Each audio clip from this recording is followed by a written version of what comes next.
மதுரை திருப்பரங்குன்றம் முருகன் கோவிலில் திருக்கார்த்திகை பட்டாபிஷேக விழா கோலாகலம். ஆயிரக்கணக்கான பக்தர்கள் சுவாமி தரிசனம். முருகனின் அறுபடை வீடுகளில் முதற்படை வீடான திருப்பரங்குன்றம் அருள்மிகு சுப்பிரமணிய சுவாமி திருக்கோவிலில் திருக்கார்த்திகை விழாவை முன்னிட்டு முருகப்பெருமானுக்கு பட்டாபிஷேகம் கோலாகலமாக நடைபெற்றது.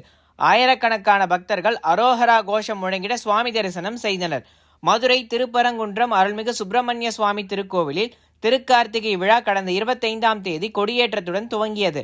இதனையடுத்து தினமும் காலையும் மாலையும் இருவேளைகளில் சுவாமி பல்வேறு வாகனங்களில் எழுந்தருளி வீதி உலா வந்து பக்தர்களுக்கு அருள்பாலித்தார். இந்த நிலையில் திருக்கார்த்திகையின் 8ஆம் நாள் திருவிழாவையொட்டி கோவில் மண்டபத்தில் முருகப்பெருமானுக்கு பட்டாபிஷேகம் சிறப்பாக நடைபெற்றது.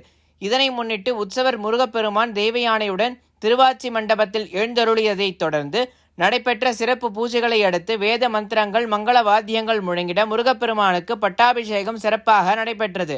விழாவில் ஆயிரக்கணக்கான பக்தர்கள் கலந்து கொண்டு அரோஹரா கோஷம் முழங்கிட சுவாமி தரிசனம் செய்தனர். தொடர்ந்து 9ஆம் நாள் திருவிழாவாக இன்றைய தினம் காலை சிறிய சட்டத்தேரில் முருகப்பெருமான் எழுந்தருளி ரத வீதிகளில் உலாவரும் நிகழ்வும் சிறப்பாக நடைபெற்றது. மலை மீது தீபம் ஏற்றும் திருக்கார்த்திகை திருவிழா இன்றைய தினம் மாலை 6 மணிக்கு மேல் நடைபெறவிருக்கின்றது. இதற்கான விழா ஏற்பாடுகள் அனைத்தும் கோவில் நிர்வாக சார்பில் சிறப்பாக செய்யப்பட்டுள்ளது.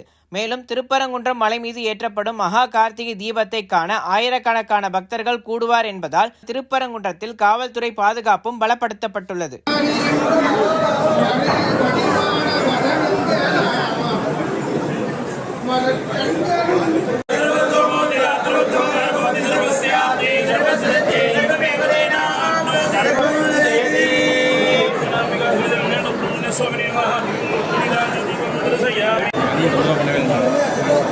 Play with the